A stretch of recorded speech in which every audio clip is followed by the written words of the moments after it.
समय की बात है। एक शहर में एक छोटा सा परिवार रहता था। उस परिवार में मनीष, उसकी पत्नी रमा और उनकी 5 साल की बेटी कुकी रहते थे। कुकी अपने पापा की बड़ी ही लाडली बेटी थी, पर कुकी की माँ उसे जरा भी प्यार नहीं करती थी, क्योंकि उनको हमेशा से एक बेटा चाहिए था। वो हमेशा कुकी को झूठा प्यार करती और अंदर से उससे नफरत करती थी। एक दिन वो स्कूल से आते ही घूमने जाने की रट लगा बैठती है। मेरी छुट्टियां पड़ गई हैं माँ पापा, चलो न कहीं घूमने चलते हैं। अरे बेटा, थोड़ा सब्र रखो। मुझे नहीं पता, अभी के अभी आप मुझे प्रॉमिस करो बस कि हम घूमने जाएंगे ही जाएंगे। अगले दिन मनीष के बॉस मनीष को किसी काम से हिमाचल से 50 किलोमीटर दूर किसी काम से भेजते हैं। मनीष के मन में तभी घूमने का ख्याल आता है। वो घर जाकर ये खुशखबरी सबको देता है। अगले हफ्ते हम अपने पहाड़ों वाले घर में घूमने जा रहे हैं। मुझे बीच में एक दिन के लिए ऑफिस के काम से थोड़ा आगे जाना होगा, पर बाकी वक्त हम वहीं उसी घर में एंजॉय करेंगे। कुकी खुशी से उछल पड़ती है और अपने पापा के गले लग जाती है। एक हफ्ता ऐसे ही निकल जाता है। सब जाने की तैयारी करने लगते हैं। कुकी भी अपना सब जरूरी सामान बैग में भर लेती है। काफी रात हो जाती है और सब लोग हिमाचल पहुंच जाते हैं और शरीर को जमा देने वाली ठंड पड़ रही होती है। कुकी तो गाड़ी में ही सो चुकी होती है। अगले दिन जैसे ही सुबह होती है, कुकी जल्दी से बिस्तर से बाहर निकलती है और खिड़की से बर्फ देखने लगती है। बर्फ देखकर तो वो खुशी से झूम उठती है और बाहर जाने की जिद करने लगती है। हद ही हो गई है इस लड़की की तो, इसकी वजह से मैं अपने पति के साथ थोड़ा भी वक्त नहीं गुजार पाती। जब देखो फेविकोल की तरह चिपकी रहती है। पापा ये, पापा वो। कुकी और मनीष बाहर जाकर बर्फ में खेलने लगते हैं और रमा वहीं खड़ी रह जाती है। रमेश को कुकी के ऊपर बहुत ही गुस्सा आ रहा होता है। उसे समझ ही नहीं आ रहा होता कि आखिर वो करे तो क्या करे। पूरा दिन खेलने के बाद कुकी थक कर सो जाती है। 2-3 दिन ऐसे ही निकल जाते हैं। फिर उसके बाद मनीष अपने काम से जाने लगता है। सुनो, मैं कल तक आ पाऊंगा, जब तक तुम कुकी का ध्यान रखना। तुम बिल्कुल फिक्र मत करो और अपना काम निपटा कर आओ।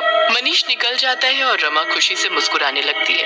फिर वो सबसे पहले कुकी के कमरे में जाती है और उसको चिल्ला चिल्ला कर उठाने लगती है। तुझे बड़ा शौक था ना बर्फ में घूमने का, चल तुझे मैं अभी घुमाती हूँ। अभी तो रात होने वाली है ना माँ। मैंने जो बोला समझ में नहीं आ रहा है क्या? चल अभी के अभी बाहर चल। कुकी को कुछ समझ नहीं आता और उसकी माँ उसे इतने में घसीटते हुए बाहर ठंड में ले जाती है। रमा उसे गुस्से से वहीं बाहर एक लाइट के खंभे से बांध देती है। उसके बाद वो चिल्ला ना पाए इसलिए उसके मुंह पर कपड़ा भी बांध देती है। कुकी ठंड से बुरी तरह कांपने लगती है। रमा उसे बांधकर अंदर आकर मजे में सो जाती है। पूरी रात कुकी बर्फ में खड़ी रहती है। कुछ ही देर में उसका शरीर जम जाता है और वो बेहोश हो जाती है। धीरे धीरे कुकी की सांसें रुकने लगती है। सुबह तक कुकी की जान निकल जाती है और वो वहीं खड़े खड़े मर जाती है। सुबह होते ही रमा कुकी को देखने जाती है, पर उसे मरा देख उसकी हालत खराब हो जाती है। अरे ये क्या हो गया? इसकी तो सांस रुक गई। हे भगवान, ये तो मर चुकी है। अब मैं क्या करूं? एक काम करती हूँ, इसे जल्दी से अंदर ले जाकर लिटा देती हूँ।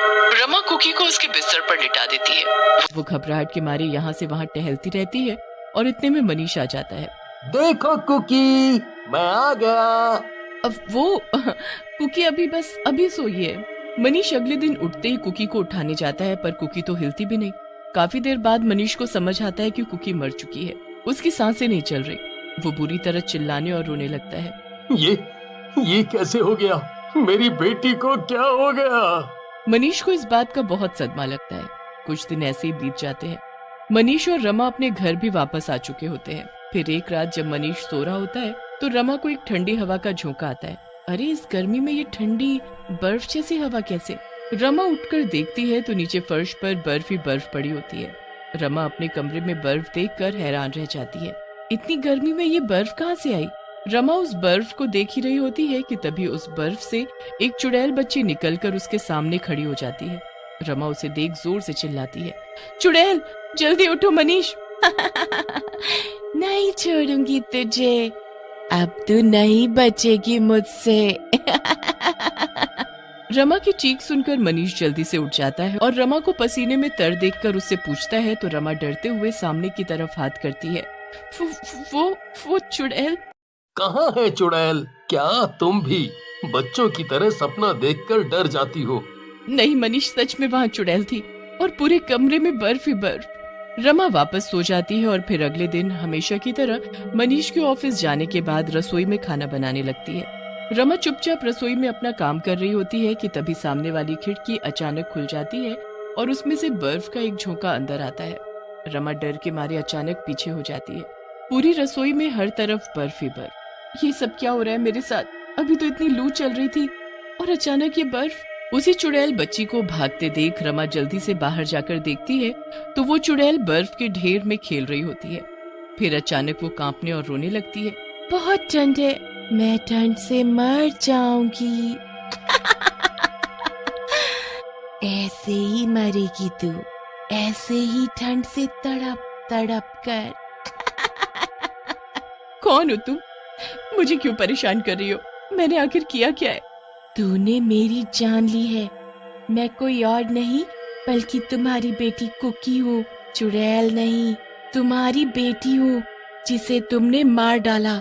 अब मैं अपनी मौत का बदला लेने आई हूँ और अपना बदला लिए बिना मेरी आत्मा को शांति नहीं मिलेगी।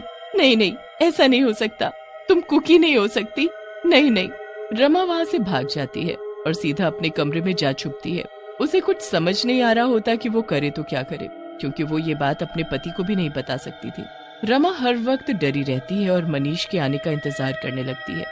मनीष रमा को देख उससे पूछता है तो वो घबराकर जवाब देती है, वो बस कुछ नहीं, वो बस मैंने रात को जो सपना देखा था ना, उसी से डरी हुई हूँ। क्या हुआ माँ? सच बताने में डर लग रहा है क्या? चुड़ैल, बचाओ बचाओ। मनीष मनीष, मुझे बचाओ, मुझे इस चुड़ैल से बचाओ, ये मुझे मार डालेगी। क्या हुआ रमा? आखिर तुम्हें हुआ क्या है? वो चुड़ैल वो मार डालेगी मुझे बचा लो मनीष। मनीष रमा को तसल्ली से कमरे में ले जाता है। रमा अभी भी डर से कांप रही होती है।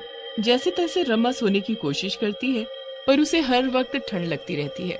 इतने कंबल उड़ाने के बाद भी रमा का शरीर ठंड से जम रहा होता है और धीरे धीरे उसके शरीर पर बर्फ जमने लगती है। मनीष उसकी ये हालत देखकर बड़ा ही परेशान हो जाता है। कुछ तो गड़बड़ है रमा। इतनी गर्मी में तुम्हारे शरीर पर बर्फ जमने लगी है।